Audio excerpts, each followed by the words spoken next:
저렇게 빼돌리고 있었구나. 당장 막아야 해. 오늘 밤에 끝내면 아무도 모를 거야. 보름달이 환하게 뜬 밤, 군수가 직접 강가에 나타났습니다. 관복도 아니었고 수행원도 없었습니다. 그런데 그의 발 앞에는 관아의 표식이 선명하게 찍힌 곡식 자루들이 줄줄이 배에 실리고 있었습니다. 백성들이 허리를 졸라매며 바친 쇠고기, 이 밤 강물을 타고 누군가의 배를 불리러 가고 있었던 것입니다. 그리고 그 장면을 나뭇가지 사이에 몸을 숨긴 채 숨조차 죽이고 지켜보는 사람이 있었습니다. 놀랍게도 그 사람은 이 고을 길목에서 술과 국을 파는 주막 여인이었습니다. 글 한 줄 배운 적 없고 관아의 연줄 하나 없는 이 여인이 어떻게 이 비밀을 알아낸 걸까요? 비밀은 거창한 곳에 있지 않았습니다.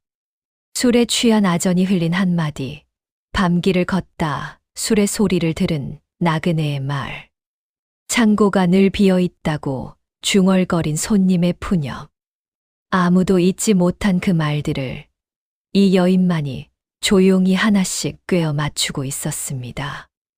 억울하게 곤장을 맞고 끌려간 청년이 있었고, 쇠곡을 빼앗기고 주저앉아 울던 어머니가 있었습니다. 이 여인은 그 얼굴들을 가슴에 품은 채 혼자 움직였습니다. 아무도 몰래, 아무도 시키지 않았는데, 과연 이 주막 여인은 어떻게 고을 전체를 손에 쥔 군수에 맞섰을까요? 달빛 수놓는 이야기를 찾아주셔서 감사합니다. 마음 가득 담은 구독과 좋아요는 사랑입니다. 그럼 이야기 시작합니다. 새벽빛이 채 가시기도 전에 한얼은 이미 주막 문을 열고 있었습니다. 찬 공기가 마당으로 밀려 들어오고 아직 잠든 고을 어딘가에서 달구는 소리가 가늘게 들려왔습니다. 한얼은 아무 말 없이 붓두막 앞에 쪼그려 앉아 장작을 집어넣었습니다. 불꽃이 살아나며 주막 안을 주황빛으로 물들이자 그녀는 잠시 그 빛을 바라보다가 조용히 솥을 걸었습니다. 이 고을에서 주막을 연 지 벌써 몇 해가 지났지만 새벽마다 혼자 불을 지피는 이 시간만큼은 늘 같은 고요함이 깃들어 있었습니다. 고을로 들어가는 길목에 자리 잡은 주막이라 해가 뜨기 무섭게 나그네들이 하나둘 문을 밀고 들어왔습니다. 보따리를 짊어진 상인, 갓을 눌러쓴 선비, 먼 곳에서 밤을 걸어온 듯 발이 퉁퉁 부은 농부. 한얼은 그들 앞에 국밥 한 그릇씩을 내려놓으며 저마다의 얼굴을 조용히 살폈습니다.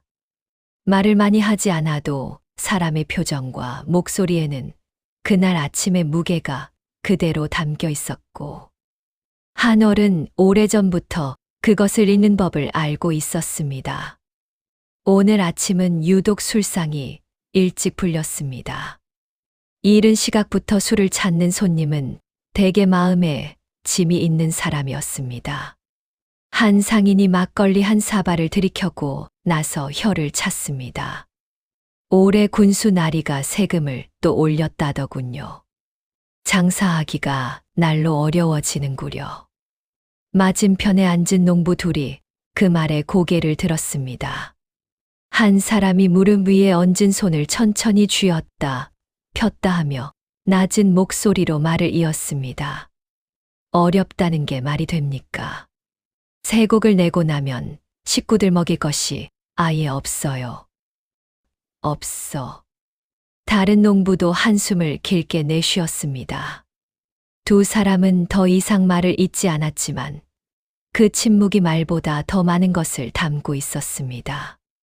한얼은 그들 앞에 술잔을 채워주며 그 말을 조용히 마음 깊이 새겨두었습니다. 구석 자리에 앉아있던 마을 노인이 입을 열었습니다. 허리가 굽고 눈가에 주름이 깊게 팬 노인이었는데 그는 아무도 묻지 않았음에도 천천히 중얼거렸습니다. 군수가 처음 부임했을 때는 그래도 괜찮은 사람이라 했지. 그런데 요 근래 들어 달라졌어. 뭔가 달라졌다고. 그 말에 손님 몇이 힐끗 서로를 바라봤지만 아무도 선뜻 말을 받지 않았습니다. 한월도 말을 보태지 않았습니다. 다만 국자를 저으면서 노인의 목소리가 담긴 공기를 고스란히 받아들였습니다. 말을 아끼는 것이 때로는 더 많은 것을 듣게 해준다는 것을. 그녀는 오랜 세월 주막을 운영하며 몸으로 익혀왔습니다. 낮이 되고 해가 기울기 시작할 무렵 주막 안은 잠시 한산해졌습니다. 한월은 행주로 상을 닦으며 오전에 오간 말들을 조용히 되짚었습니다. 세금, 세곡, 달라진 군수. 따로 들으면 그냥 지나칠 만한 말들이었지만 이어놓으면 왠지 마음 한켠이 무거워지는 이야기들이었습니다. 그녀는 잠시 창밖의 큰 길을 내다봤습니다. 사람들이 무리지어 지나가고 수레가 느릿느릿 틀길을 밟고 있었습니다. 평온해 보이는 풍경이었지만 한월의 눈에는 그 평온함이 조금 낯설게 느껴졌습니다. 저녁이 되자 주막에 다른 종류의 손님들이 들어왔습니다. 관복 차림은 아니었지만 허리춤에 패도를 찬 아전들이었습니다. 그들은 문을 들어서자마자 큰 소리로 자리를 잡으며 술부터 청했습니다. 한월은 조용히 술상을 차려 내갔습니다. 아전들은 금세 얼굴이 붉어졌습니다. 술 기운이 오르자 목소리가 점점 높아졌고 웃음소리가 주막 안 가득 퍼졌습니다. 그들 중 하나가 상을 탁 치며 말했습니다. 이번 달은 더 거둘 수 있어. 군수 나리께서 곧 새 명령을 내리실 테니까. 다른 아전이 손짓으로 그 말을 막으려 했지만 이미 뱉어진 말이었습니다. 주막 안에 있던 손님들이 일제히 말을 멈췄습니다. 눈치를 보며 고개를 숙이는 사람, 조용히 술잔을 내려놓는 사람, 시선을 창밖으로 돌리는 사람. 한순간에 주막 안의 공기가 달라졌습니다. 한월은 빈 술잔을 채워주며 아무 표정도 짓지 않았습니다. 그러나 그녀의 귀는 열려 있었고 그 말은 이미 마음 깊은 곳에 단단히 박혀 있었습니다. 더 걷는다. 새 명령. 그 말들이 오전의 이야기들과 조용히 맞닿기 시작했습니다. 아전들이 떠나고 주막이 다시 조용해졌을 때 한월은 혼자 붓두막 앞에 앉아 꺼져가는 불을 바라봤습니다. 타다 남은 장작이 붉은 빛을 뿜다가 서서히 재가 되어 가고 있었습니다. 그녀는 그 빛이 다 꺼질 때까지 자리를 뜨지 않았습니다. 무언가가 시작되고 있다는 것을 한월은 느끼고 있었습니다. 그 일은 다음 날 아침 한월이 솥에 죽을 올리고 있던 바로 그 순간에 벌어졌습니다. 주막 문이 거칠게 열리더니 한 농부가 숨을 헐떡이며 뛰어들어왔습니다. 발에는 집신도 제대로 꿰지 못한 채였고 얼굴은 하얗게 질려 있었습니다. 그는 문턱에서 비틀거리다가 간신히 몸을 세우더니 주막 안을 향해 울부짖듯 소리쳤습니다. 세 곡을 빼앗겼소. 창고에 있던 것을 몽땅 가져갔단 말이오. 잠시 멈칫하던 손님들이 하나둘 일어섰습니다. 아직 죽 한술 뜨지 못한 사람들도 숟가락을 내려놓고 농부 쪽으로 시선을 돌렸습니다. 뒤이어 마을 사람 몇 명이 숨을 헐떡이며 따라 들어왔습니다. 그중 한 노파가 농부의 등을 토닥이며 물을 찾았고 한월은 말없이 물 한 그릇을 떠서 내밀었습니다. 농부는 떨리는 손으로 물그릇을 받아들고 겨우 숨을 골랐습니다. 그리고 끊기는 목소리로 말을 이었습니다. 새벽 동이 트기도 전에 아전들이 들이닥쳐 창고 문을 부수고 들어왔다고 했습니다. 자물쇠를 여는 것도 아니었습니다. 그냥 발로 차서 열었다고 했습니다. 그리고 안에 있던 곡식 자루를 하나도 남기지 않고 수레에 실어갔다고 했습니다. 식구들 겨울 버텨보려고 모아둔 것인데 그게 다 없어졌소. 농부의 목소리가 끝까지 가지 못하고 중간에 갈라졌습니다. 눈에 눈물이 고였지만 그는 손등으로 억지로 훔쳐냈습니다. 울기엔 너무 억울하고 참기엔 너무 막막한 얼굴이었습니다. 그때 주막 문이 다시 열렸습니다. 이번에는 아전 셋이 성큼 들어왔습니다. 그들은 주막 안을 한번 훑어보더니 농부를 향해 곧장 걸어왔습니다. 앞에 선 아전이 팔짱을 낀 채 차갑게 말했습니다. 군수 나리의 명이요. 미납 세곡을 회수한 것뿐이니 더 이상 소란 피우지 마시오. 농부가 몸을 부르르 떨며 목소리를 높였습니다. 미납이라니요. 저는 분명히 냈소. 자문도 있단 말이오. 아전이 콧방귀를 뀌었습니다. 그런 종이는 효력이 없소. 군수 나리 장부에 기록이 없으니 미납이요. 농부가 더 말하려 했지만 아전 둘이 양쪽에서 팔을 잡아챘습니다. 농부는 끌려가면서도 발버둥을 쳤고 그 바람에 주막 앞 물동이가 넘어지며 흙바닥에 물이 번졌습니다. 이러면 곤장이요. 군수 나리명을 거역하는 것 자체가 말이오. 아전의 목소리는 낮고 단호했습니다. 그 말 한마디에 주막 안에 있던 사람들이 일제히 입을 닫았습니다. 누군가 조용히 자리에 앉았고 누군가는 시선을 바닥으로 내렸습니다. 숨소리조차 조심스러워지는 분위기였습니다. 농부가 끌려 나갔습니다. 그리고 주막 앞에서 그의 아내가 소리를 질렀습니다. 갓난아이를 포대기로 동여맨 채였는데 맨발로 흙길을 달려온 듯 발바닥이 흙투성이었습니다.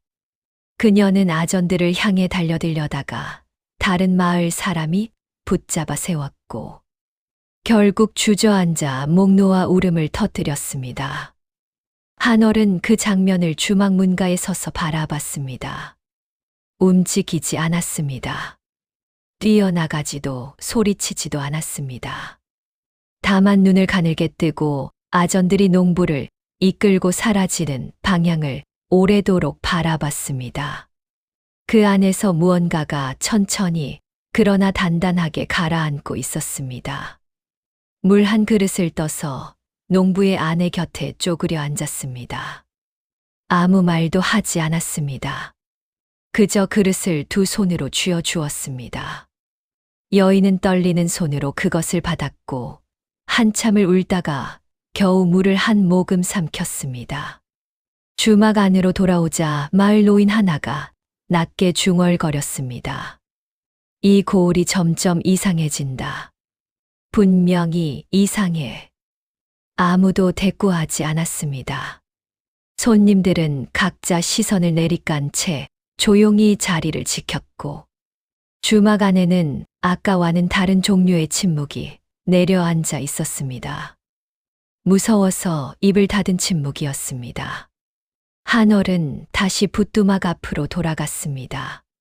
솥 안에 죽이 식어 있었습니다. 그녀는 불을 다시 지피며 천천히 저었습니다. 농부의 말이 귓가에 맴돌았습니다. 자문도 있다. 분명히 냈다. 군수 장부에 없다. 장부. 한월은 그 단어를 마음속에서 조용히 집어들었습니다. 장부에 기록이 없다는 것은 처음부터 받지 않은 것처럼 꾸몄다는 뜻이었습니다. 그리고 그렇게 할 수 있는 사람은 장부를 직접 쥐고 있는 사람뿐이었습니다. 창밖으로 해가 조금씩 높이 올라가고 있었습니다.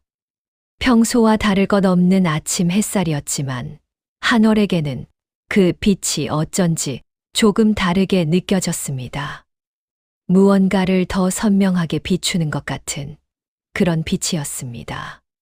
그녀는 솥을 저으면서 창밖을 바라봤습니다. 그리고 조용히, 아주 조용히 생각하기 시작했습니다. 그날 저녁 아전들이 다시 주막을 찾았습니다. 어제와 같은 무리였습니다. 문을 열고 들어서는 걸음걸이부터 달랐습니다. 마을 사람들과는 다른 뭔가를 등에 진 사람들 특유의 느슨하고 거만한 걸음이었습니다. 그들은 가장 넓은 자리를 차지하고 앉아 술부터 청했고 한월은 말없이 술상을 차려 날랐습니다. 처음에는 목소리를 낮추고 이야기를 나누었습니다. 그러나 술이 두 순배 돌고 나자 목소리가 점점 높아졌습니다. 웃음소리가 섞이고 서로 어깨를 치는 소리가 났습니다. 한월은 다른 손님들의 술잔을 채워주면서 그들 쪽 귀를 조용히 열어두었습니다. 술에 취한 아전 하나가 손으로 상을 탁 치며 말했습니다. 요즘 쇠고기 밤마다 사라진다는 거 알아? 창고가 텅 비는데 아무도 모르는 척 한다니까. 옆에 앉은 아전이 재빠르게 그의 팔을 잡아당겼습니다. 눈빛으로 입을 다물라는 신호를 보냈지만 이미 술 기운이 오른 사람에게 그런 눈짓은 소용이 없었습니다. 술에 취한 아전은 피식 웃으며 말을 이었습니다. 뭘 그러냐? 강가에 가서 보면 알 것을. 밤에 보면 알아. 그러더니 혼자 낮게 웃다가 술잔을 비웠습니다. 옆에 아전이 황급히 다른 이야기로 말을 돌렸지만 이미 뱉어진 말은 공기 속에 남아 있었습니다. 한월은 그 말을 들으며 술잔을 채워주는 손을 멈추지 않았습니다. 표정 하나 바꾸지 않은 채로 주막 반대편에 앉아있던 나그네 하나가 조용히 입을 열었습니다. 보따리 장수처럼 보이는 중년 사내였는데 그는 술잔을 손에 쥔 채 조심스럽게 말했습니다. 어젯밤에 제가 강가 쪽 길을 걷다가 수레 소리를 들었습니다. 아주 늦은 시각이었는데 수레가 한두 대가 아니었어요. 짐이 많이 실린 것 같던데. 그 말의 맞은편에 앉은 또 다른 나그네가 고개를 들었습니다. 그는 잠시 아전들 쪽을 힐끗 보고 나서 목소리를 낮췄습니다. 저도 봤습니다. 강가에 배가 한 척 대어져 있더군요. 밤인데도 사람들이 움직이고 있었고요. 처음엔 어부인가 싶었는데 어부치고는 짐이 너무 많더라고요. 두 사람의 말이 이어지자 주막 안에 묘한 긴장이 흘렀습니다. 아전들은 더 이상 크게 웃지 않았습니다. 한 명이 슬그머니 일어나 밖을 내다보는 척하다가 다시 자리에 앉았습니다. 한월은 행주로 빈상을 닦으면서 두 나그네의 말을 마음속에서 천천히 되새겼습니다. 술의 소리, 강가의 배, 짐이 많았다. 밤에만 움직였다. 그리고 아까 아전이 흘린 말. 쇠고기 밤마다 사라진다. 강가에 가서 보면 알 것이라고. 또 다른 손님이 쑥스러운 듯 말을 보탰습니다. 주막 한쪽에서 혼자 조용히 술을 마시던 사내였습니다. 쇠곡 창고는 항상 비어 있다고들 하더군요. 관아 쪽에서 일하는 사람한테 들은 이야기인데 채워놓으면 금세 없어진다고요. 잠시 침묵이 흘렀습니다. 그리고 구석 자리에서 낮은 목소리가 하나 더 들려왔습니다. 고을 아래 곡물상 있지 않습니까? 요즘 그 집 창고가 꽤 두둑하다고 하더군요. 가을도 아닌데 곡식이 쌓인다는 게 좀 이상하지 않습니까? 그 말에 아무도 대꾸하지 않았습니다. 그러나 저마다 무언가를 생각하는 표정이었습니다. 한월도 말을 보태지 않았습니다. 다만 속으로 그 이야기들을 하나씩 가지런히 놓아보았습니다. 쇠곡 창고가 빈다. 밤마다 수레가 움직인다. 강가에 배가 있다. 곡물상에 창고가 찬다. 따로 들으면 그냥 떠도는 소문이었습니다.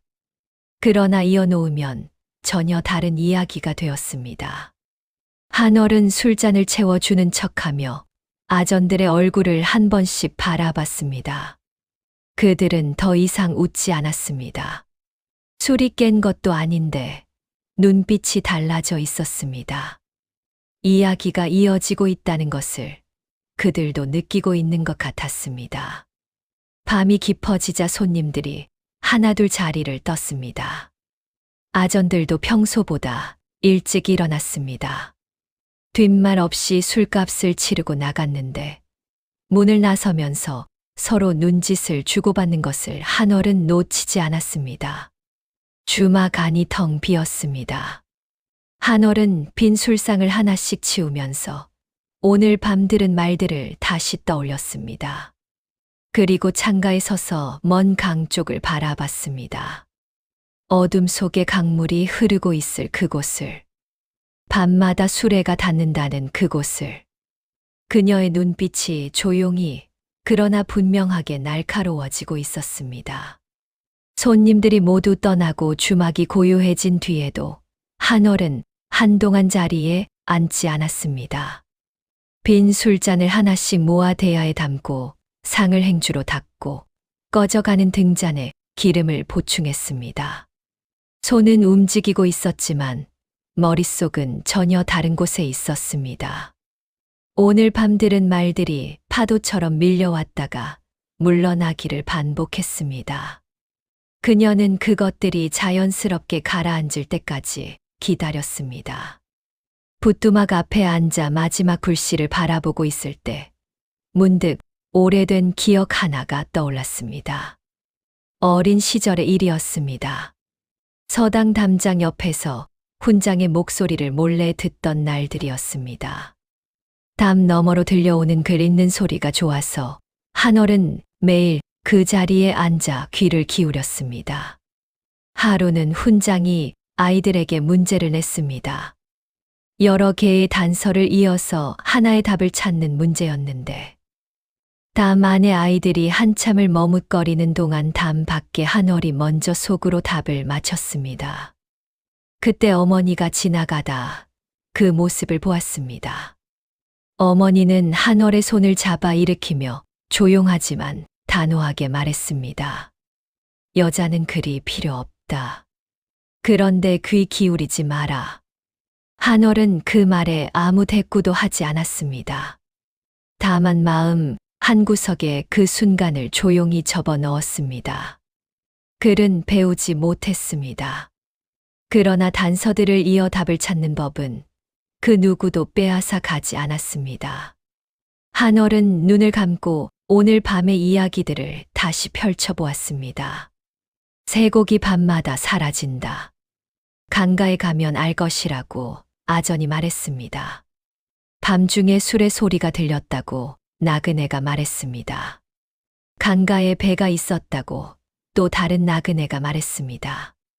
쇠곡 창고는 항상 비어 있다고 관아 사람이 말했습니다.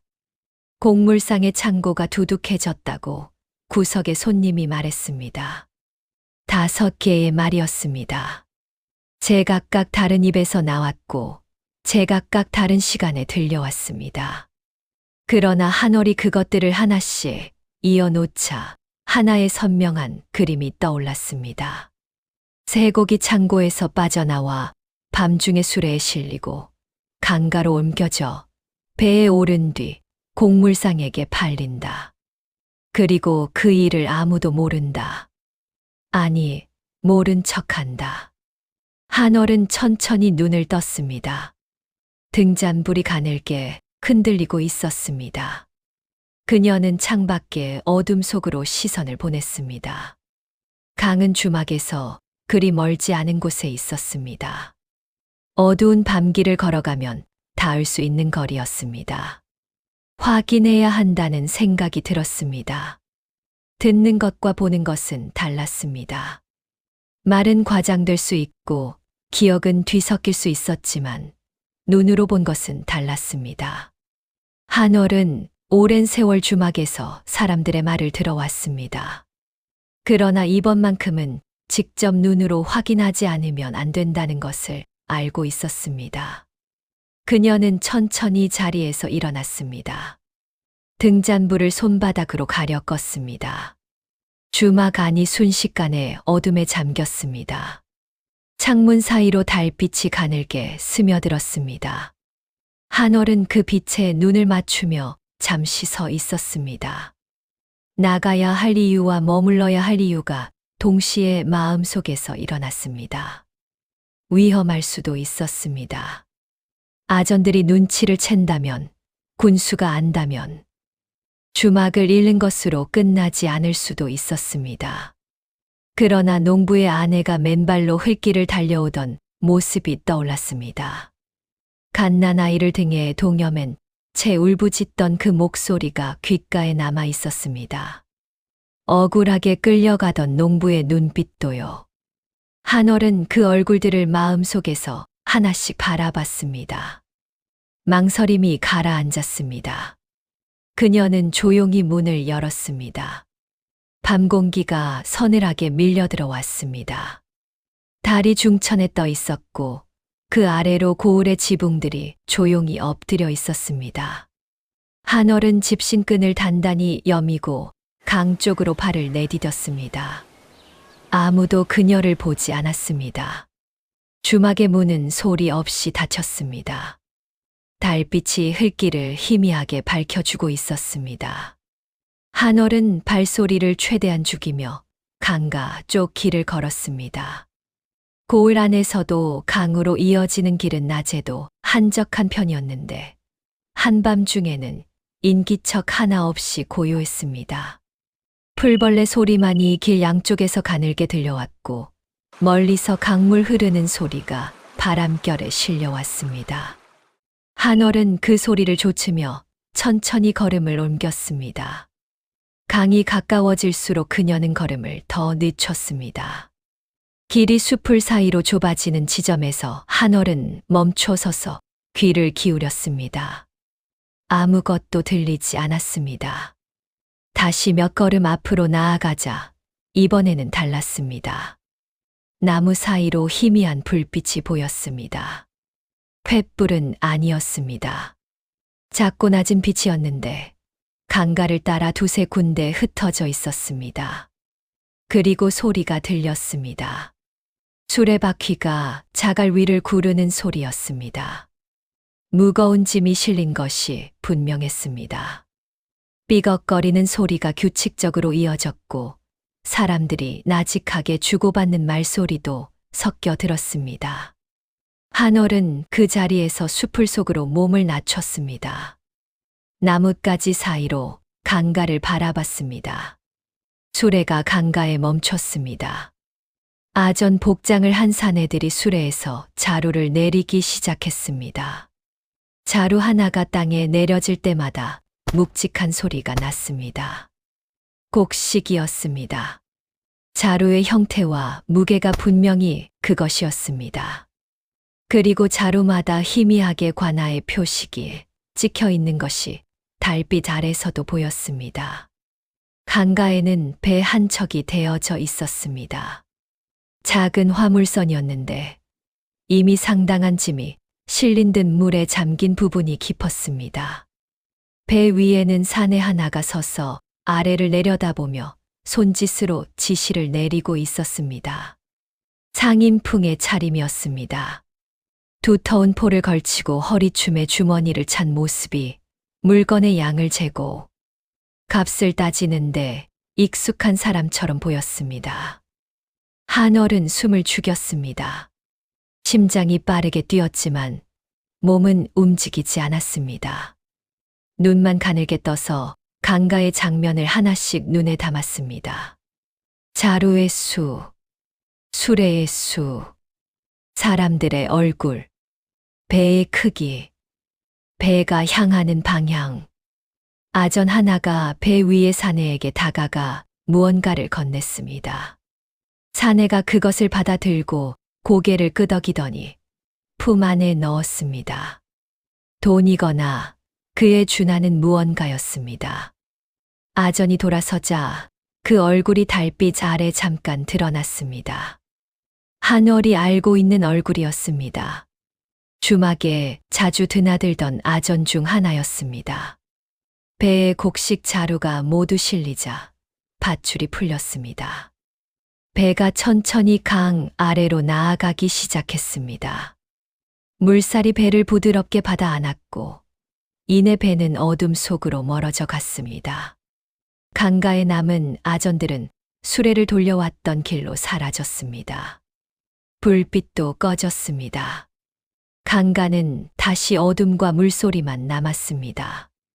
한월은 한동안 그 자리에서 움직이지 않았습니다. 숲을 속에 쪼그린 채로 강가를 바라봤습니다. 배가 사라진 방향을, 아전들이 사라진 방향을 눈으로 보았습니다. 이제는 의심이 아니었습니다. 쇠고기 관아 창고에서 빠져나와 아전들의 손을 거쳐 곡물상에게 팔려가고 있었습니다. 그리고 그 일은 한 번이 아닐 것이었습니다. 이미 여러 날이 쌓인 일이었습니다. 창고가 비어 있다는 말이, 밤마다 수레가 움직인다는 말이, 곡물상의 창고가 두둑해졌다는 말이 모두 이 장면과 이어졌습니다. 한월은 천천히 몸을 일으켰습니다. 무릎이 저렸지만 신경 쓰지 않았습니다. 그녀는 강가를 한 번 더 바라보고 나서 왔던 길로 발을 돌렸습니다. 걸음이 올 때보다 훨씬 빠르고 단단했습니다. 머릿속에서 이미 다음 생각이 움직이기 시작했습니다. 보는 것과 아는 것은 달랐습니다. 이제 한월은 알고 있었습니다. 그러나 아는 것과 바꾸는 것은 또 달랐습니다. 혼자 품고 있을 수 있는 것이 있고 반드시 세상으로 내보내야 할 것이 있었습니다. 오늘 밤 강가에서 본 것은 혼자 간직해서는 안 될 종류의 것이었습니다. 주막으로 돌아오는 밤길에 달이 조금 더 높이 올라가 있었습니다. 다음 날 아침 마을에 갑작스러운 소문이 퍼졌습니다. 군수가 세곡 도둑을 잡았다는 것이었습니다. 한월이 아침 솥을 올리기도 전에 주막 앞 큰 길이 술렁이기 시작했고 사람들이 삼삼오오 모여 수군거렸습니다. 한월은 문가에 서서 그 광경을 바라봤습니다. 무언가 단단히 잘못되었다는 느낌이 가슴 한켠에서 천천히 번져왔습니다. 관아 마당 쪽에서 사람들의 목소리가 커지더니 이내 젊은 청년 하나가 포박된 채 끌려 나오는 것이 보였습니다. 20살 남짓해 보이는 청년이었습니다. 얼굴은 멀쩡했지만 눈빛이 공포로 가득 차 있었고 두 손이 등 뒤로 묶인 채 아전둘에게 붙잡혀 있었습니다. 청년의 발이 흙바닥을 끌렸습니다. 군수가 관아 앞에 나와 섰습니다. 그는 팔짱을 끼고 청년을 내려다보며 마을 사람들을 향해 목소리를 높였습니다. 이 자가 관아 세곡 창고에서 곡식을 훔쳤소. 죄를 물을 것이오. 청년이 몸을 비틀며 소리쳤습니다. 억울합니다. 저는 아무것도 훔치지 않았습니다. 저는 그날 밤 강가 근처에도 가지 않았단 말입니다. 그러나 그 말은 공허하게 퍼졌다가 사라졌습니다. 군수는 청년의 말을 듣는 척도 하지 않았습니다. 아전에게 눈짓 하나를 보냈고 아전이 곤장을 들었습니다. 마을 사람들이 일제히 숨을 들이켰습니다. 그러나 아무도 앞으로 나서지 않았습니다. 겁에 질린 눈들이 서로를 바라봤지만 발은 땅에 붙어 있었습니다. 청년의 어머니가 군중 속에서 울부짖으며 앞으로 달려 나왔습니다. 머리가 산발이 된 채였고 손이 떨렸습니다. 제 아이는 아무 잘못이 없습니다. 제발 살려주십시오. 아전이 그 여인을 가로막았습니다. 여인은 아전에게 붙잡힌 채 청년의 이름을 불렀습니다. 청년도 어머니를 향해 고개를 돌렸지만 이내 아전에게 머리를 꺾이고 말았습니다. 곤장 소리가 났습니다. 한 번, 두 번. 청년의 신음이 이어졌습니다. 한월은 그 자리에 서서 모든 것을 지켜봤습니다. 발이 땅에 박힌 듯 움직이지 않았습니다. 그러나 눈은 모든 것을 보고 있었습니다. 군수의 표정을, 아전들의 움직임을, 청년이 끌려가는 방향을, 그리고 아무것도 하지 못한 채 고개를 숙이는 마을 사람들의 어깨를. 가슴 안에서 뜨거운 것이 차오르기 시작했습니다. 분노라고 하기엔 너무 조용했고 슬픔이라고 하기엔 너무 단단한 무언가였습니다. 어젯밤 강가에서 직접 본 것이 떠올랐습니다. 자루마다 찍힌 관아의 표식이, 배 위에서 지시를 내리던 곡물상이, 아전에게 건네진 것이, 그 짓을 한 자들은 아직 관아 안에 있었습니다. 그리고 아무것도 모르는 청년이 그들 대신 곤장을 맡고 있었습니다. 이대로 두면 안 된다는 것을 한월은 알았습니다. 이번 한 번으로 끝나지 않을 것이었습니다. 청년 다음에는 또 다른 누군가가 끌려 나올 것이고, 그 다음에도 또 누군가가 억울한 이름을 뒤집어 쓸 것이었습니다. 쇠곡이 빠져나가는 한 이 일은 반복될 것이었습니다. 주막으로 돌아온 한월은 귀주 위에 놓아둔 작은 보자기를 꺼냈습니다. 그 안에는 붓과 먹, 그리고 접어둔 종이 몇 장이 들어 있었습니다. 주막을 운영하며 외상 장부를 쓰기 위해 마련해 둔 것들이었습니다. 그녀는 붓두막 앞에 앉아 종이를 펼쳤습니다. 붓에 먹을 찍었습니다. 손이 잠시 멈췄습니다. 이 편지가 잘못 닿으면 자신이 위험해질 것이었습니다. 군수에게 이 편지의 존재가 알려진다면 주막은 물론 자신의 목숨도 장담할 수 없었습니다. 한월은 그 생각을 천천히 마음속에 놓아보았습니다. 무겁고 차가운 생각이었습니다. 그러나 청년의 신음소리가 아직 귓가에 남아 있었습니다. 여인이 아들의 이름을 부르던 목소리도요. 붓이 종이 위를 움직이기 시작했습니다. 한월은 가명에 보내는 편지를 썼습니다. 밤마다 강가에서 쇠고기 배에 실려 옮겨지는 것을 직접 보았다고 적었습니다. 관아 표식이 찍힌 자루를 보았다고, 곡물상과 아전이 함께 있었다고 적었습니다.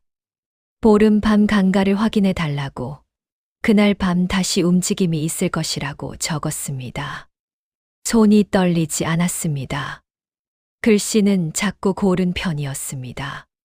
편지를 접어 봉한 뒤 한월은 나루터로 향했습니다. 이 고을 나루터의 뱃사공은 오랫동안 강을 오르내린 사람이었습니다. 그는 한월이 내민 편지를 바라보다가 조용히 물었습니다. 위험한 일이오? 한월이 고개를 끄덕였습니다. 뱃사공은 잠시 강 쪽을 바라보더니 편지를 받아들었습니다. 말이 없었습니다. 그것으로 충분했습니다. 주막으로 돌아오는 길에 하늘을 올려다봤습니다. 구름이 느리게 흘러가고 있었습니다. 한월은 걸음을 멈추지 않았습니다. 이미 던진 돌이었습니다. 이제는 기다리는 일만 남아 있었습니다. 편지를 보낸 뒤로 며칠이 흘렀습니다. 마을은 겉으로 보면 조용했습니다. 아침이 되면 사람들이 길을 걷고 장이 서는 날에는 좌판이 늘어섰으며 주막에도 어김없이 손님들이 찾아왔습니다. 군수는 청년 사건이 마무리되었다는 듯 관아 앞에 포고문을 붙였고 쇠곡 도둑은 잡혔으니 백성들은 안심하라는 내용이었습니다. 마을 사람들은 그 앞을 지나치면서도 발걸음을 멈추지 않았습니다. 믿는 것인지 외면하는 것인지 구분하기 어려운 얼굴들이었습니다. 그러나 밤은 달랐습니다. 한월은 주막 문을 닫고 나서도 쉽게 잠들지 못했습니다. 창문 너머로 바람 소리가 들리면 귀를 세웠고 짐술의 소리가 들리는 것 같으면 눈을 떴습니다. 며칠째 그 소리는 계속되었습니다. 밤이 깊어진 뒤 강 쪽에서 들려오는 수레바퀴 소리. 무거운 짐을 실은 것이 분명한 그 소리가 어느 날은 또렷하게, 어느 날은 바람에 섞여 희미하게 들려왔습니다. 세 곡은 멈추지 않고 있었습니다. 편지가 제대로 전달되었는지도 알 수 없었습니다. 뱃사공이 말없이 받아갔지만 그것이 가명에 닿았는지, 누구의 손에 들어갔는지, 어떻게 읽혔는지 한월은 알지 못했습니다. 기다리는 시간이란 언제나 이런 것이었습니다. 할 수 있는 것을 다 하고 나면 그 다음은 그저 견디는 것이었습니다. 주막에서의 낮은 평소와 다르지 않았습니다. 한월은 국을 끓이고 술을 따르고 상을 닦았습니다. 손님들이 오면 맞이하고 떠나면 배웅했습니다. 아전들도 여전히 저녁마다 찾아왔고 한월은 그들 앞에서도 아무 내색을 하지 않았습니다. 웃지도 않았지만 불편한 기색도 드러내지 않았습니다. 평소와 똑같이 술잔을 채워주고 상을 치웠습니다. 아전들은 요 며칠 술자리에서 이전보다 말이 없었습니다. 웃음소리도 줄었습니다. 무언가를 의식하는 것인지 아니면 다른 이유가 있는 것인지 알 수 없었지만 한월은 그 변화를 조용히 눈에 담았습니다. 사람이 말이 없어지는 것은 대개 두 가지 경우였습니다. 마음이 편안하거나 마음이 불안하거나. 이 경우는 분명 후자였습니다. 어느 날 저녁 아전 하나가 술잔을 내려놓으며 불쑥 말했습니다. 주모, 요즘 밤에 돌아다니는 거 조심하시오.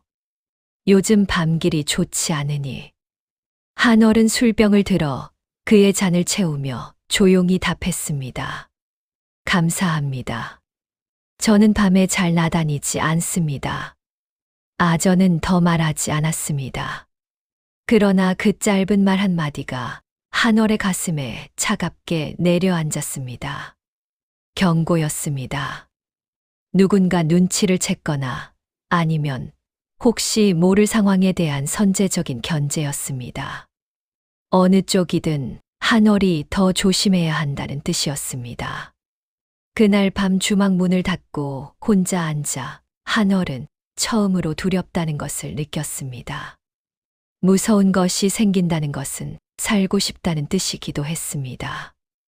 이 주막이, 이 자리가 매일 아침 불을 지피는 이 붓두막이 소중하다는 것을 새삼 느꼈습니다. 그러나 두려움이 채 굳기도 전에 또 다른 것이 그 위에 얹혔습니다. 보름이 가까워지고 있었습니다. 편지에 보름밤 강가를 확인해 달라고 적었습니다. 쇠고기 움직이는 날을 가늠해서 적은 것이었습니다. 밤마다 술의 소리가 들렸지만 한 번에 많은 양이 움직이는 날은 따로 있을 것이었습니다. 보름달이 뜨는 밤은 강이 훤히 밝아 배를 움직이기 좋았습니다. 짐을 많이 실어야 할 때는 그런 밤을 고를 것이었습니다. 한월은 마음속으로 날짜를 세웠습니다. 사흘이 남아 있었습니다. 가명에서 사람이 온다면 그 밤 안에 와야 했습니다. 오지 않는다면 편지가 닿지 않은 것이거나 닿았어도 외면당한 것이었습니다. 그렇다면 다른 방법을 찾아야 했습니다. 그러나 지금 한월에게 다른 방법이란 무엇인지 아직은 알 수 없었습니다. 주막의 불이 늦게까지 꺼지지 않았습니다. 한월은 등잔 앞에 앉아 타들어가는 심지를 바라봤습니다. 타는 것은 줄어들지만 그 빛으로 주변이 밝아진다는 것을 생각했습니다. 사흘이었습니다. 그 안에 무언가가 달라져야 했습니다. 아니, 달라지게 만들어야 했습니다. 한월은 그 생각을 마음 가장 깊은 곳에 단단히 넣어두었습니다. 두려움보다 조금 더 아래쪽에 흔들리지 않도록. 강물은 오늘 밤도 소리 없이 흐르고 있을 것이었습니다. 그리고 보름달이 뜨는 밤, 그 강 위에서 무언가가 다시 움직일 것이었습니다. 한월은 조용히 때를 기다렸습니다. 보름달이 떴습니다. 구름 한 점 없는 밤이었습니다. 달빛이 강물 위에 곱게 내려앉아 물결 따라 흔들렸고 강가의 갈대숲도 그 빛을 받아 은빛으로 물들었습니다. 아름다운 밤이었습니다. 그러나 한월은 그 아름다움을 느낄 여유가 없었습니다. 그녀는 이미 해가 지기 전부터 강가 숲 가장자리에 자리를 잡고 있었습니다. 기다림은 길었습니다. 밤 공기가 점점 차가워졌고 발 아래 흙이 서늘하게 스며들었습니다. 한월은 몸을 웅크린 채 강가를 바라봤습니다. 아무것도 보이지 않았습니다. 아무 소리도 들리지 않았습니다. 혹시 틀린 것인가 하는 생각이 스쳐 지나갔습니다. 편지가 닿지 않은 것인가? 날짜를 잘못 짚은 것인가? 그러나 한월은 자리를 뜨지 않았습니다. 이 밤을 놓치면 다음 기회가 언제 올지 알 수 없었습니다. 한참이 지났을 무렵 강 위쪽 길에서 소리가 들려왔습니다. 수레바퀴 소리였습니다. 하나가 아니었습니다. 여러 대가 일정한 간격을 두고 이어졌습니다. 짐이 무겁게 실린 수레가 자갈길을 구르는 소리는 낮고 둔탁했습니다. 한월은 몸을 더 낮추며 나뭇가지 사이로 시선을 고정했습니다. 수레들이 강가의 모습을 드러냈습니다. 5대였습니다. 각 수레마다 2~3명의 사내가 따라붙어 있었고 모두 어둠에 섞이기 좋은 짙은 색 옷을 입고 있었습니다. 그러나 그중 몇은 허리에 패도를 잡고 움직이는 방식이 마을 사람들과는 달랐습니다. 아전들이었습니다. 한월이 주막에서 술을 따라 주던 그 얼굴들이었습니다. 그리고 그 뒤로 2사람이 더 나타났습니다. 한 사람은 두터운 포를 걸친 곡물상이었습니다. 배 위에서 여러 번 보았던 그 사람이었습니다. 그런데 그 옆에 선 사람이 한월의 눈을 멈추게 했습니다. 관복은 아니었지만 품새가 달랐습니다.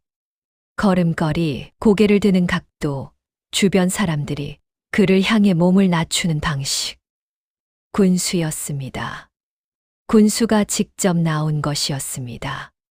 한월은 숨을 멈췄습니다. 군수가 직접 나왔다는 것은 오늘 밤 규모가 크다는 뜻이었습니다.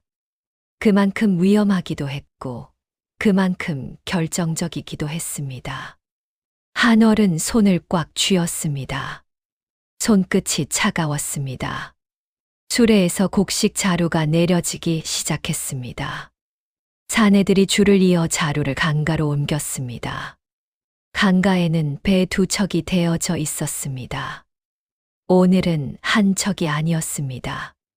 그만큼 실어 나를 양이 많다는 것이었습니다. 자루들이 쌓이는 속도가 빨랐습니다. 사람들이 익숙하게 움직이고 있었습니다. 오랫동안 반복해 온 일이라는 것이 동작 하나하나에서 드러났습니다. 군수가 곡물상 옆에 서서 나직하게 말했습니다. 오늘 밤에 끝내면 아무도 모른다. 곡물상이 고개를 끄덕이며 낮게 웃었습니다. 그 웃음소리가 강가의 고요함 속에서 선명하게 들렸습니다. 한월의 가슴에 뜨거운 것이 치밀었습니다. 아무도 모른다. 억울하게 끌려간 청년도, 쇠곡을 빼앗긴 농부도, 울부짖던 여인들도 아무도 모른다는 것처럼 말하는 그 목소리가 귓가에 박혔습니다. 배에 짐이 가득 실렸습니다. 밧줄을 풀 준비가 시작되었습니다. 사내 하나가 배를 강심으로 밀어낼 장대를 잡았습니다. 그 순간이었습니다. 강가 위쪽 숲에서 불빛이 번졌습니다. 하나가 아니었습니다. 여러 개의 횃불이 동시에 켜지며 강가를 밝혔습니다. 아래쪽에서도 불빛이 올라왔습니다. 사방에서였습니다. 횃불을 든 사람들이 숲속에서 걸어 나왔습니다. 조용하고 질서 있는 움직임이었습니다. 가명 포졸들이었습니다. 배를 밀려던 사내가 장대를 떨어뜨렸습니다. 곡식 자루를 나르던 사내들이 그 자리에 굳었습니다. 아전들이 서로를 바라봤습니다. 누군가 도망치려다가 다리에 힘이 풀린 듯 그 자리에 주저앉았습니다. 군수가 뒤를 돌아봤습니다. 횃불빛이 그의 얼굴을 정면으로 비추었습니다. 그 얼굴에서 색이 빠져나갔습니다. 계산하던 눈빛도 오랫동안 유지해 온 위엄도 모두 그 순간 어디론가 사라졌습니다. 남은 것은 그냥 한 사람의 얼굴이었습니다. 들킨 사람의 얼굴이었습니다. 가명관리가 포졸들 사이에서 앞으로 나섰습니다. 그는 강가에 쌓인 쇠곡 자루들을 천천히 둘러보고 나서 군수를 향해 섰습니다. 아무 말도 하지 않았습니다. 그 침묵이 어떤 말보다 무거웠습니다. 강물은 멈추지 않고 흘렀습니다. 달빛도 흔들리지 않았습니다. 다만 강가에서 오랫동안 이어져 오던 무언가가 그 밤 소리 없이 끊겼습니다. 한얼은 숲 가장자리에 서서 그 모든 것을 바라봤습니다. 몸을 드러내지 않았습니다. 나서지 않았습니다. 그저 보았습니다. 그것으로 충분했습니다. 그녀가 할 수 있는 일은 이미 다 한 것이었고, 나머지는 이제 세상이 할 차례였습니다. 횃불의 빛이 강가를 가득 채웠습니다. 숲속에서 나온 사람들이 강가를 에워쌌습니다. 가명에서 내려온 포졸들이었습니다. 그들은 소리 없이 움직였고 횃불을 들어 올리는 순간에야 비로소 그 수가 드러났습니다. 10명이 넘었습니다. 강가의 불빛과 포졸들의 횃불이 합쳐지자 어둠이 걷히듯 강가 전체가 환해졌습니다. 군수가 뒤를 돌아봤습니다. 그 눈빛을 한얼은 멀리서 보았습니다. 주막 여인이 편지를 보낸 그날부터 열흘을 기다렸고 보름 밤이 되어서야 직접 강가에 나온 한얼은 아까부터 숲 가장자리에 몸을 숨기고 있었습니다. 포졸들이 나타나는 것을 보았을 때 가슴이 내려앉는 것 같았습니다. 두려움이 아니라 오랫동안 붙들고 있던 무언가가 비로소 놓이는 것 같은 감각이었습니다. 가명관리가 앞으로 나섰습니다.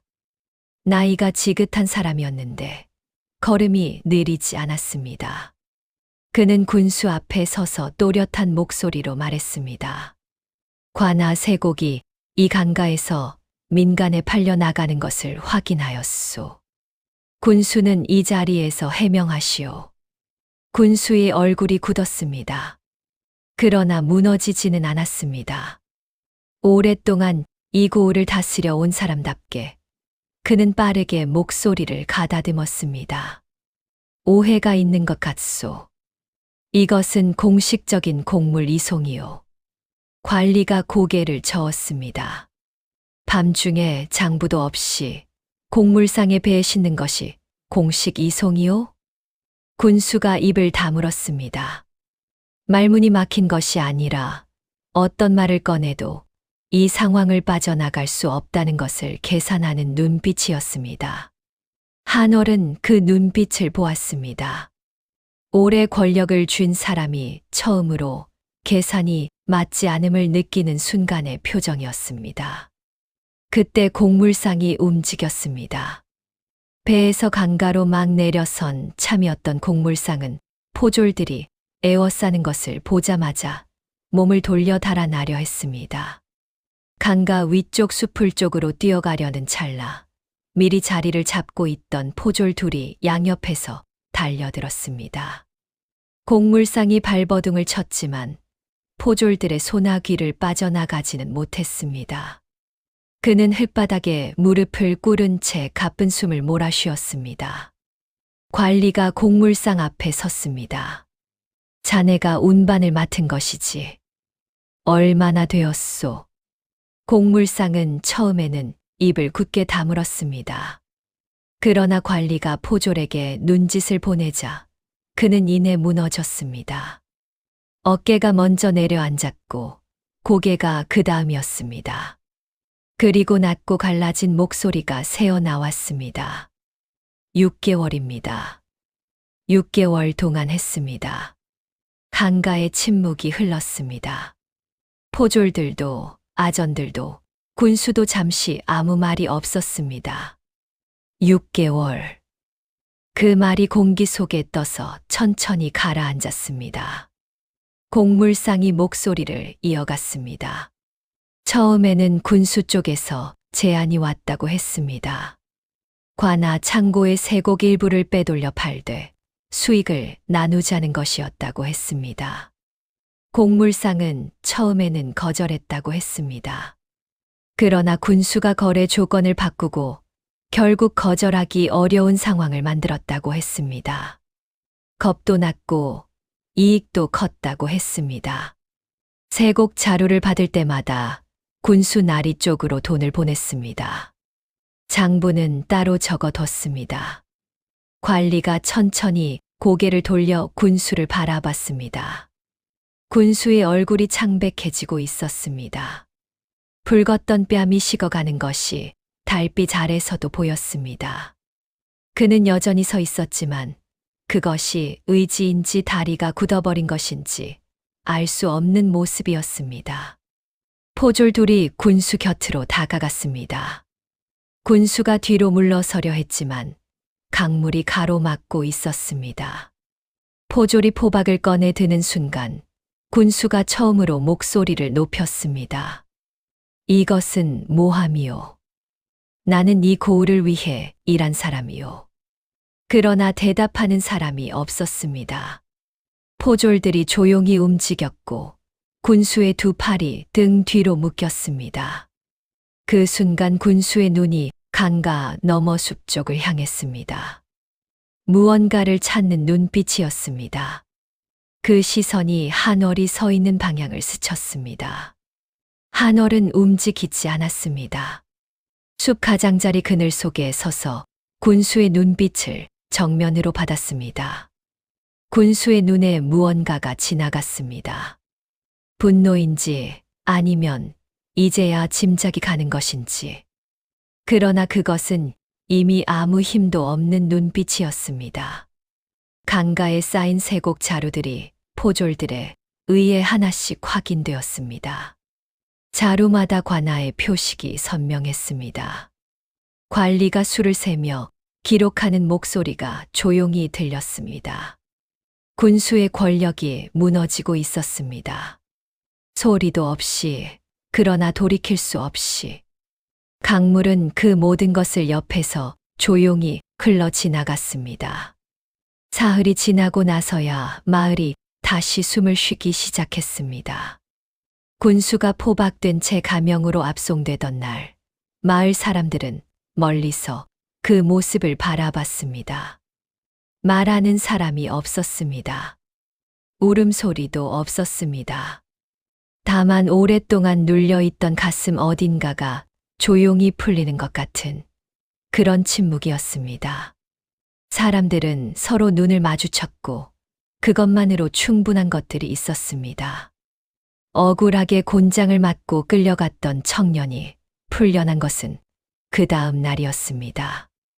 관아문이 열리며 청년이 나오자 밖에서 기다리던 어머니가 달려갔습니다. 두 사람이 서로를 끌어안는 장면을 한월은 주막 문가에서 바라봤습니다. 어머니의 등이 들썩이고 있었습니다. 청년은 어머니의 어깨에 얼굴을 묻은 채 한동안 움직이지 않았습니다. 한월은 그 모습에서 시선을 거두지 못했습니다. 가슴이 먹먹해지더니 눈 가장자리가 뜨거워졌습니다. 그녀는 조용히 눈을 깜빡이고 나서 고개를 돌렸습니다. 빼앗긴 세곡은 며칠에 걸쳐 백성들에게 돌아왔습니다. 가명에서 내려온 관리가 직접 분배를 지시했고 억울하게 곡식을 빼앗겼던 농부들이 하나씩 자신의 몫을 돌려받았습니다. 그 중에는 한월이 기억하는 얼굴들이 있었습니다.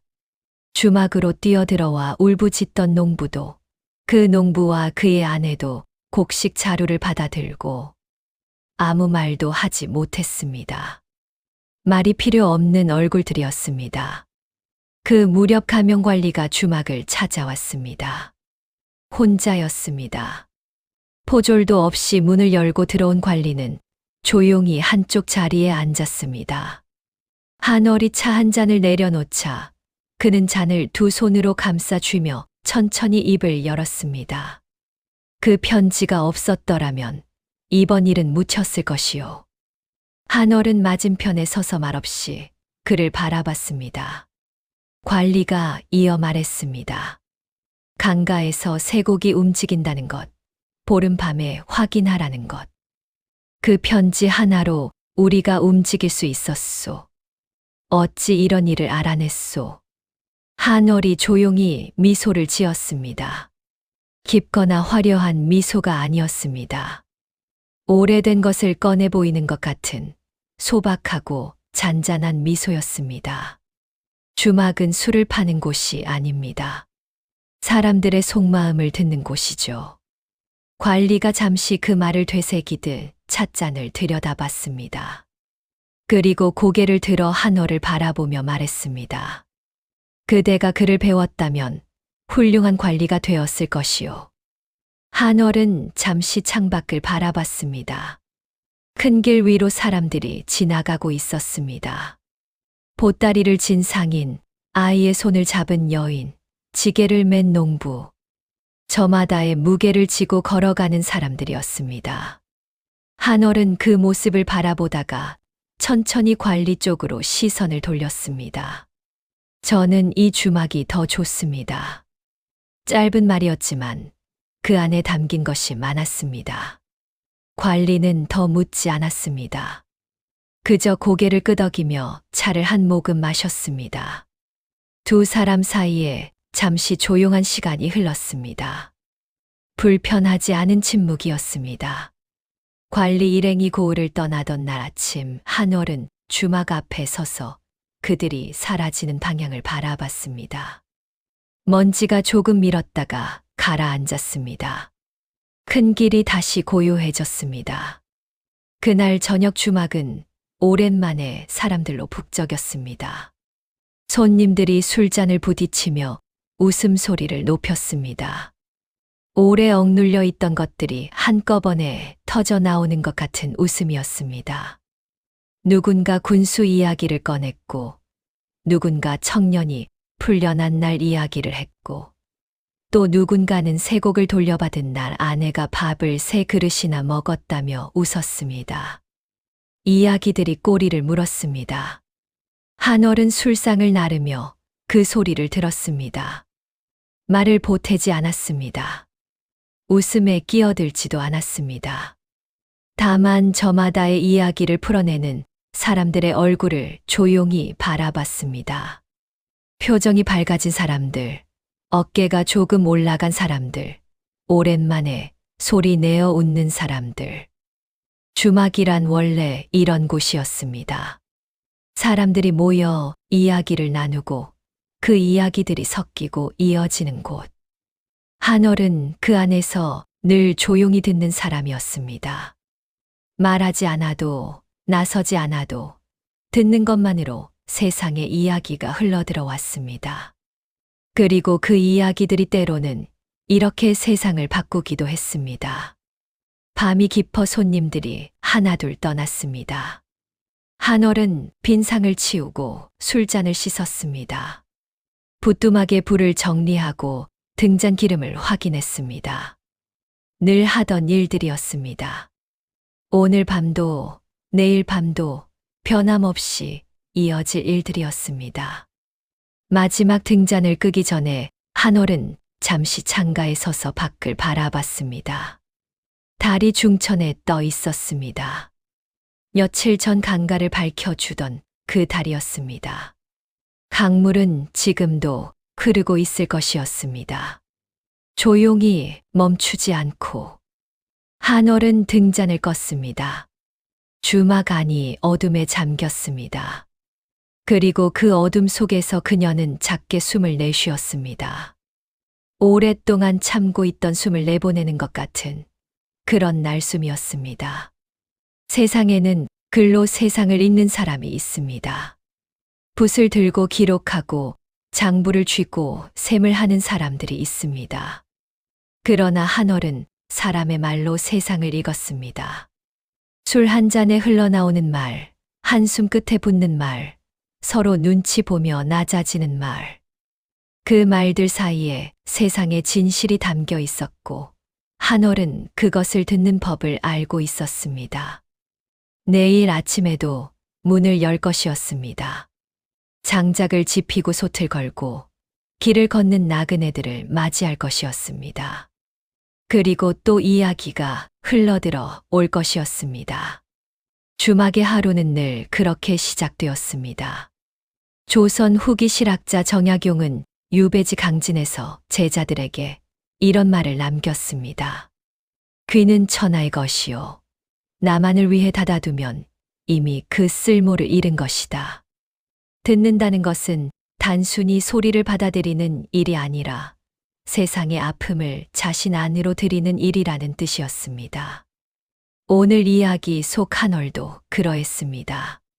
화려한 지위도 배운 글도 없었지만 그녀의 귀는 늘 열려 있었습니다. 억울한 사람의 말을, 두려워 삼킨 말을, 술기운에 흘러나온 말을 조용히 받아 안았고 그것이 결국 세상을 바꿨습니다. 살다 보면 나서기 두렵고 아는 것을 모른 척하는 것이 편할 때가 있습니다. 그러나 누군가의 말에 진심으로 귀 기울이는 것, 그것이 때로는 가장 용기 있는 행동이 됩니다. 이야기를 듣고 그 마음 댓글로 남겨주시면 감사하겠습니다. 지금 계신 곳도 함께 적어주시면 달빛처럼 은은한 마음 꾹꾹 담아 보내겠습니다. 다음에도 사람 냄새 나는 옛날 이야기로 다시 찾아뵙겠습니다.